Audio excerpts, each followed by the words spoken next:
Hello दोस्तों, कैसे हैं आप लोग। चलिए, तो ऑर्डर वन में हम लोग का क्या रह गया था। पार्टीज टू द सूट में हमारा सिर्फ एक ही टॉपिक रह गया है, रिप्रेजेंटेटिव सूट। ठीक है, कहां दिया हुआ है, पूछा जाता है, याद रखिएगा। ऑर्डर वन का रूल 8। ठीक है, उस पर हेडिंग डाल लीजिए रिप्रेजेंटेटिव सूट।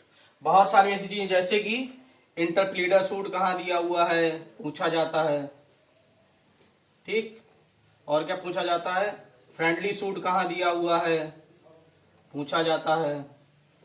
समझे नहीं, इंटरप्रीटर सूट कहां दिया हुआ है, सेक्शन 88। फ्रेंडली सूट कहां दिया हुआ है, सेक्शन 90। ठीक, इंटरप्रीटर सूट का ऑर्डर कौन सा है, 33। कौन सा ऑर्डर है भाई,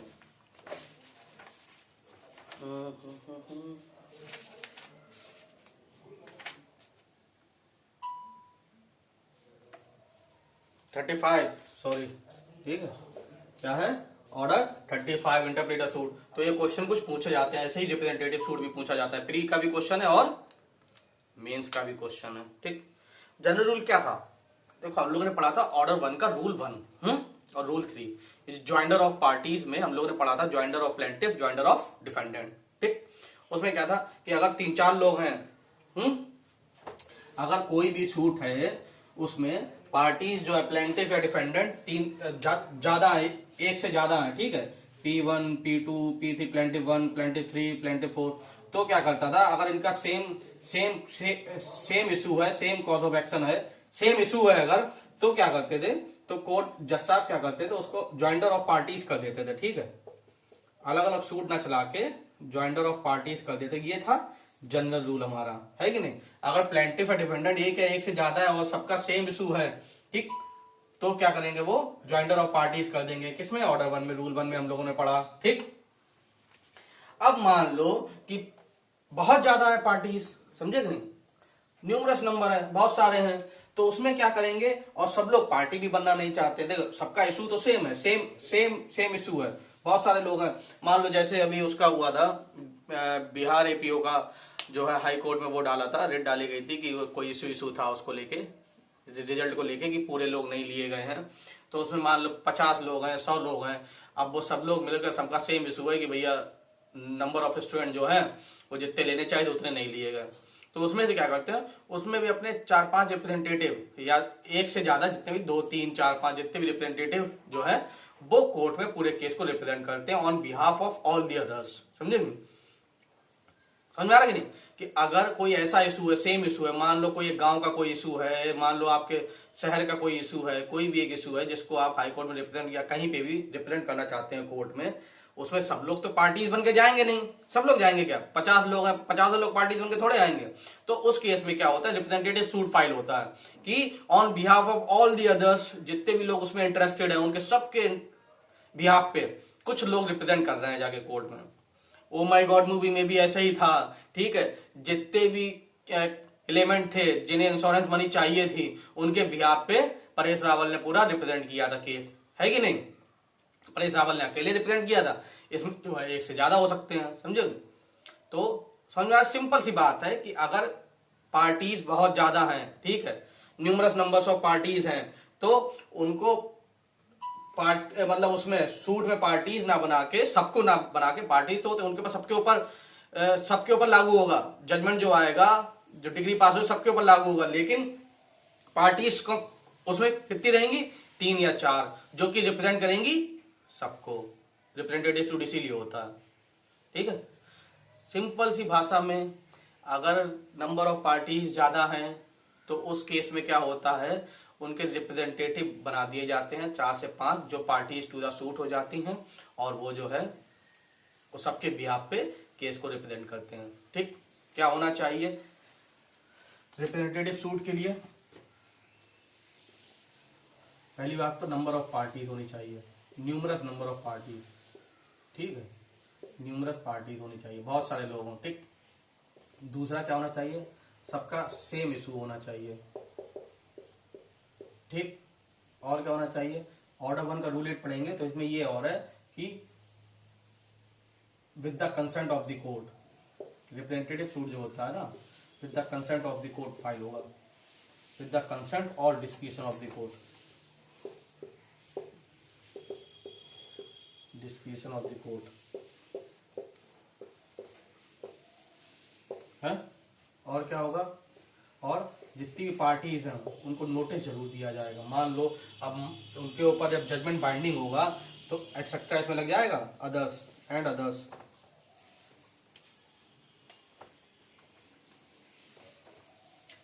and P1 plaintiff 1 plaintiff 2 plaintiff 3 and others. ठीक है, उसमें क्या है, जितने भी अदर्स में हैं, ठीक है, मान लो कोई एक गांव को, इस शहर को लेके कोई इशू है, जैसे कि एक मेरे दोस्त के पास केस आया था, क्या था उसमें कॉलोनी में एक पार्क था, उस पार्क के बीच में ही वो पानी की टंकी बना रहे थे।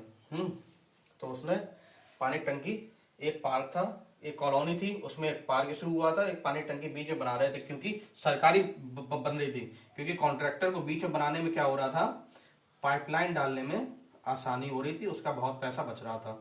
ठीक है, कहीं साइड आइड में होती तो उसका ज्यादा पैसा खर्च होता, और तो पार्क के बीच में ही वो टंकी बनाए दे रहे हैं। तो उनका ये था, सब लोगों ने मिलकर केस फाइल किया था हाई कोर्ट में ही, कि क्या हुआ था कि भैया एक ही तो पार्क है हमारी कॉलोनी में, उसमें भी आप टंकी बनाए दे रहे हैं, इसके लिए कोई और जगह अलॉट करें या कहीं और साइड में बनाई जाए। बीच पार्क में अगर टंकी बना देंगे तो वो पार्क रह ही नहीं जाएगा।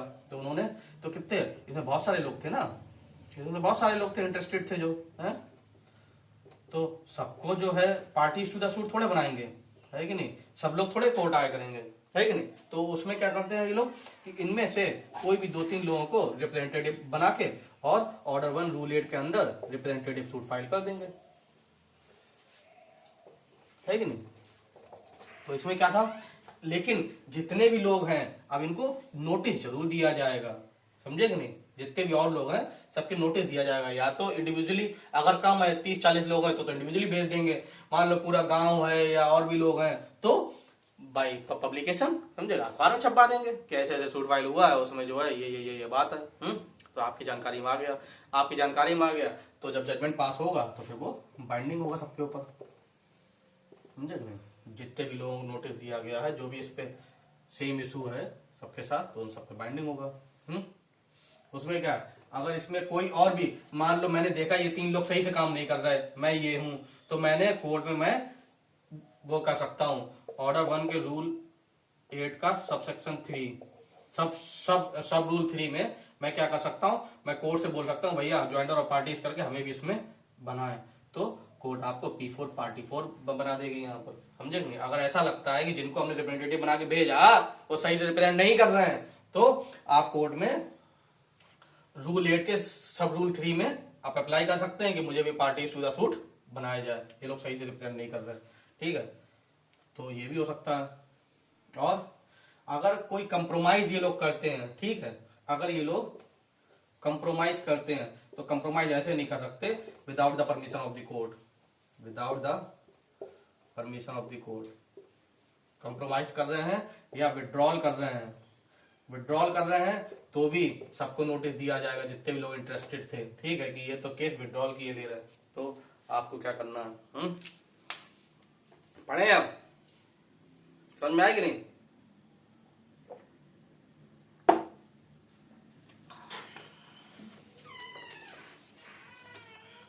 चलो देखते हैं भाई कहाँ दिया हुआ है, निकालो बैग निकालो।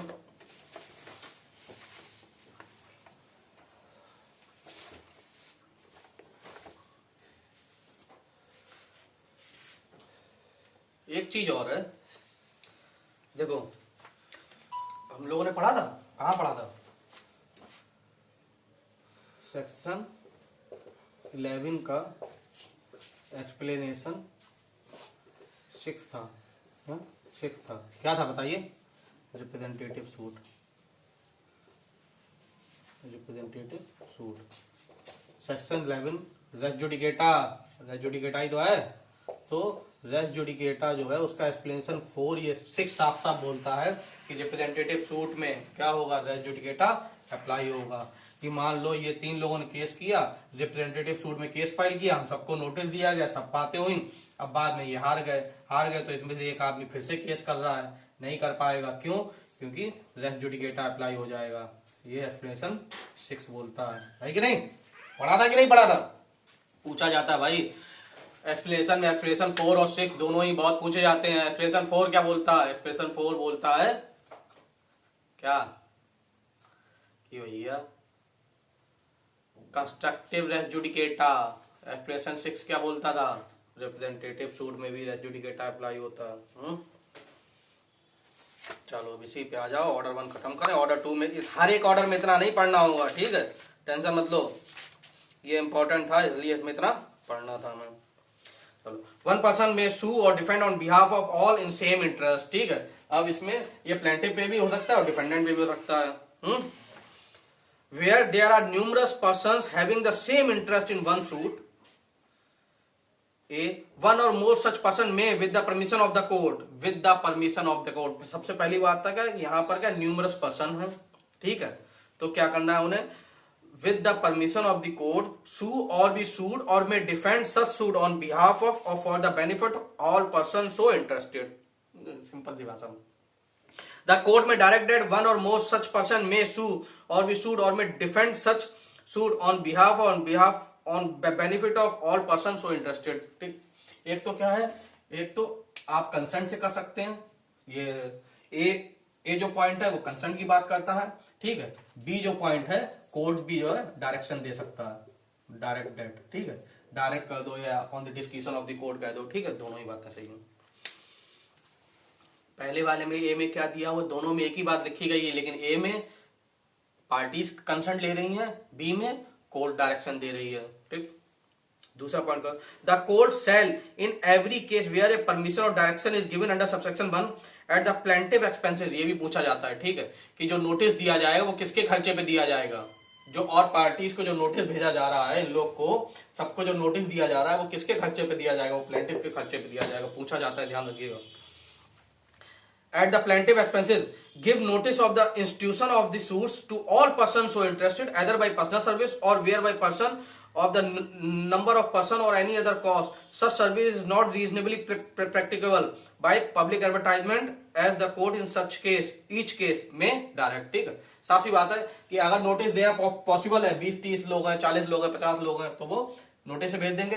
अब मान लो कि अब पूरा गांव है, ठीक है, या पूरी कॉलोनी है, अब समझ नहीं आ रहा किस किस को नोटिस भेजना है, सभी लोग इंटरेस्टेड हैं, मतलब सर्टेन तो होना चाहिए कि कितने लोग हो सकते हैं, ठीक है? अंदाजा है हमें, चाहे एरिया वाइज हो चाहे नंबर वाइज हो, लेकिन पॉसिबल नहीं है सबको नोटिस भेजना। तो क्या करेंगे हम?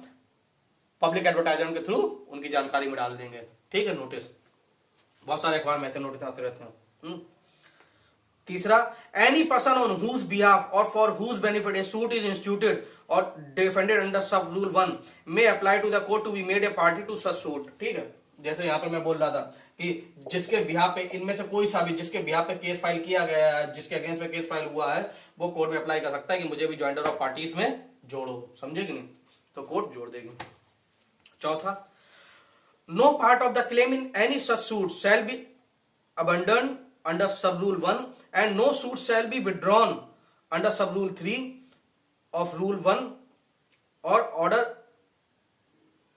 23 and no agreement compromise satisfaction, ठीक है? इसमें लाइन कर लीजिएगा कि no agreement compromise or satisfaction shall be recorded in any such suit under rule 3 of that order unless the court has given at the plaintiff action notice of all persons so interested in the manner specified in sub rule 2, ठीक है? अगर कोई भी वो मान लो compromise कर रहा है, या कंप्रोमाइज के अलावा क्या था इसमें, हाँ, कंप्रोमाइज कर रहा है या कोई एग्रीमेंट कर रहा है, ठीक है, कुछ भी ऐसा कर रहा है, तो एक तो वो with the permission of the court करेगा और वो उससे पहले होगा नहीं जब तक वो सबको इन्फॉर्म नहीं किया जाएगा नोटिस के थ्रू। और फिर से अगर नोटिस भेजा गया तो फिर से जो एक्सपेंसेस जो है प्लेंटिफ का उठाएगा, ठीक?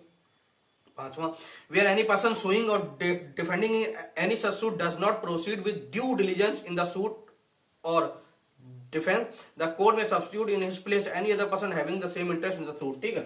अगर वही बात कि अगर ये लोग, एक तो ये है कि अगर मुझे लगा कि ये लोग सही से काम नहीं कर रहे तो मैं सब रूल 3 में अप्लाई कर दूंगा कोर्ट में, ठीक है? अगर कोर्ट को ऐसा लगा कि ये लोग सही से काम नहीं कर रहे हैं तो इनको सब्स्टिट्यूट कर देंगे किसी और लोगों से, ठीक है? सब्स्टिट्यूट कर देंगे, भैया ऐसा है, अब तुम लोग सही से नहीं लड़ रहे हो और किसी को रिप्रेजेंटेटिव बनाया जाए। कोर्ट को भी ऐसा लगता है जो रिप्रेजेंटेटिव है वो सही से रिप्रेजेंट नहीं कर रहे हैं तो रिप्रेजेंटेटिव चेंज कर दो। उसमें बहुत सारे लोग हैं, है कि नहीं। इसमें एक केस और आया था, क्या हुआ था, एक कॉलोनी थी, उसमें फ्लैट थे, वो फ्लैट अलॉट हुए थे, ठीक है, फ्लैट मतलब अलॉट नहीं हुए थे, लोगों ने लिए थे, तो उस समय तो कम रेट में लिए गए थे। तो ऐसा था, दिल्ली में 12 लाख रुपए के आसपास का फ्लैट बुक किया गया था वो, ठीक है। उस समय रेट इतने बढ़े नहीं थे। और क्या हुआ, जब तक वो एग्रीमेंट था ना कि वो 1 साल में हैंड ओवर कर देंगे, लेकिन 1 साल में प्रॉपर्टी की कीमत इतनी बढ़ गई कि उनकी कीमत 20-20 लाख 25-25 लाख रुपए हो गए, ठीक। अब क्या हुआ, उन्होंने केस फाइल किया था, क्या था कि 1 लाख रुपए, उन्होंने कहा था कि 1 लाख रुपए आप डिपॉजिट कर दो तो आपका बुक मान लिया जाएगा, और 12 लाख रुपए का आपका जो है पूरा फ्लैट है जो कि आपको 1 साल के अंदर कंप्लीट करके हैंड ओवर कर दिया जाएगा। तो लोगों ने 1-1 लाख रुपए जमा कर दिए थे, ठीक। अब क्या हुआ, उसकी कीमत साल भर में बहुत ज्यादा बढ़ गई, बहुत इंक्रीमेंट हो गया वहां पर प्रॉपर्टी में, तो उनकी कीमत जो है 20 से 25 लाख रुपए हो गई। अब वो जो था बिल्डर जो था, अब वो आनाकानी करना चाहता था, तो उसे सूट फाइल किया कि मैंने जो पार्टी से 1.25 1,25,000 रुपए सिक्योरिटी जमा करवाई थी और वो सिक्योरिटी उन्होंने जमा नहीं की। तो हमने 1.25 जमा करवाई थी, मांगी थी, लेकिन उन्होंने जो है 1 लाख ही रुपए जमा किए, जो कि उतने पूरे ना होने की वजह से ना मेरे साल भर से कहीं इस्तेमाल हो पाए, वो मेरे पास ऐसे ही रखे हुए हैं। तो विद इंटरेस्ट मैं उनका पैसा ये रिटर्न करना चाहता हूं और उनका जो फ्लैट जो बुक हुआ है उसका कैंसिल करना चाहता हूं, ऐसा उसने सूट फाइल किया था, ठीक। ये थी उसकी। तो उसमें क्या हुआ, अब लोगों ने भाई केस फाइल किया वापस में, तो उसमें रिप्रेजेंटेटिव बनाए गए, तो जो रिप्रेजेंटेटिव थे ना 4-5, उनसे उसने बात कर ली कि देखो हम आपको जो है फ्लैट दे देंगे, ठीक है, आपसे 12 लाख की बात हुई है, हम आपको 8 ही लाख में दे देंगे, लेकिन आप जो है केस जो है ढीला ही रखिए, ठीक, आप सही से रिप्रेजेंट ना करिए केस को। तो अगर पार्टी अगर और जो लोग हैं उन्हें मालूम पड़ गई ये बात तो ठीक है, मान लो वो भी ध्यान नहीं दे पा रहे, उन्हें ऐसे वो पागल बनाते रहे कि भैया हम तो जाते हैं यार, पता नहीं है क्या चल रहा है यार, उसमें हो नहीं पा रहा है यार, वकील साहब से भी मिलना है, ये है वो है, सब लोग 2-2 हजार रुपए दो, वकील साहब को 1 लाख रुपए इकट्ठा करके दें, ऐसे करते रहते हैं ड्रामे। लेकिन अगर कोर्ट को ऐसा लगा, कोर्ट तो बहुत जल्दी जान जाएगी ना कि लोग सही से रिप्रेजेंट कर रहे हैं, कि तुमसे कहा था नोटिस भेजो, तुमने नोटिस नहीं भेजा, तुमसे ये कहा तुम ये नहीं किया, तो कोर्ट तो जान जाएगी ये लोग सही से रिप्रेजेंट नहीं कर रहे, सही से केस नहीं लड़ रहे। अब क्या करेगी कोर्ट, तो कोर्ट रूल 9 के सब रूल 5 में वो खुद ही सब्स्टिट्यूट कर देगी, चेंज कर देगी, ठीक है। चलो, ये इसमें तो बहुत ज्यादा होता है, क्या कहते हैं, बिल्डर एल्डर वाले केस में रिप्रेजेंटेटिव सूट बहुत फाइल होती हैं। छठा, a degree pass in a suit under this rule shall be binding on all person on whose behalf और for whose benefit the suit is instituted और defended as the case में भी, ठीक है, कि भाई जिसके बिहाफ पे या जिसने डिफेंड किया है किसी के बिहाफ पे, तो उन सब पे वो सूट बाइंडिंग होगी, ठीक है। क्योंकि रिप्रेजेंटेटिव सूट में फाइल अगर केस फाइल हो रहा है, आप लोग के बिहाफ पे अगर वो केस फाइल कर रहा है, आप सबको नोटिस दिया गया है, ठीक है, तो वो सबके ऊपर बाइंडिंग रहेगी। फिर ये नहीं कि मान लो ये केस हार गए तो इनमें से कोई एक उठ के जाके वहां पे केस फाइल करना चाहता है, नहीं हो पाएगा।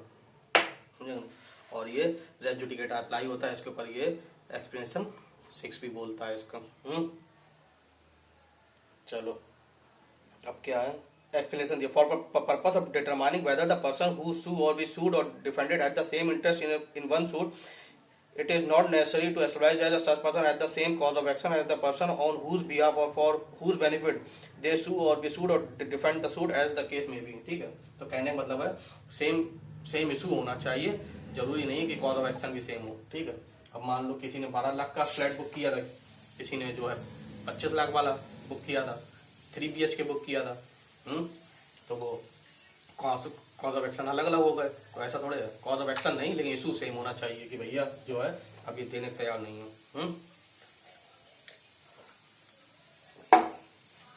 अब हम लोग ऑर्डर 2 पढ़ेंगे। ऑर्डर 2 में हम लोग को ज्यादा कुछ नहीं पढ़ना है, फ्रेम ऑफ सूट पढ़ना है। इसमें केवल 2 ही सेक्शन हम लोग के काम के, 1 और 2 और 3 भी देख लेंगे, jointer of cause of action, उसके अलावा कुछ नहीं पूछा जाता, ठीक। फिर 3 भी ऐसा ही है, उसके बाद 4, मतलब फिर से हम लोग वापस सेक्शन 26 से और फिर ऑर्डर 4 पे आएंगे, ठीक है, 26 और 4। जो मैं सेक्शन सिर्फ सेक्शन पढ़ा रहा हूँ, ऑर्डर उसमें नहीं जोड़ रहा हूँ, तो इसका मतलब कि उस सेक्शन का कोई ऑर्डर नहीं है, ठीक। जो मैं ऑर्डर से पढ़ा रहा हूँ उसके साथ सेक्शन नहीं पढ़ा रहा हूँ, इसका मतलब कि उस ऑर्डर का कोई सेक्शन नहीं है, समझे नहीं। तो ऑर्डर 1, 2 और 3 के साथ हमें कोई सेक्शन नहीं पढ़ने दें, समझे नहीं पढ़ने होंगे। और इसमें जो है सेक्शन 1 से 25 तक हमें कोई ऑर्डर नहीं पढ़ने दें। अरे बीच में अगर 2 की डेफिनेशन में चले जाओ तो 2 की डेफिनेशन में तो बहुत कुछ है, उसे छोड़ दो। वैसे मैं बता रहा हूँ इन जनरल, समझे नहीं, समझना आना चाहिए। कहने का मतलब है कि ये मत सोचिएगा कोई भी सब्जेक्ट हो हमेशा बेसिक से स्टार्ट किया जाता है। बेसिक से मतलब कि ये नहीं कि माँ सब चीज़ें उसके ऊपर थोप दो, लिंक तो चीज़ें बहुत हो जाती हैं इसके साथ, लेकिन फ़ायदा क्या है उससे। या तो पेपर में ऐसा आता हो, पेपर नहीं आता, पहली बात तो आपके समझ में आना चाहिए। कॉम्प्लिकेटेड करके अपनी होशियारी थोड़े झाड़ूंगा आपके ऊपर, हैं। मेरी जीत तो तभी है कि अगर आपको चीज़ समझ में आ जाए। कहने का मतलब है कि कुछ नहीं है, ठीक है, पढ़ो, ठीक है, थैंक यू।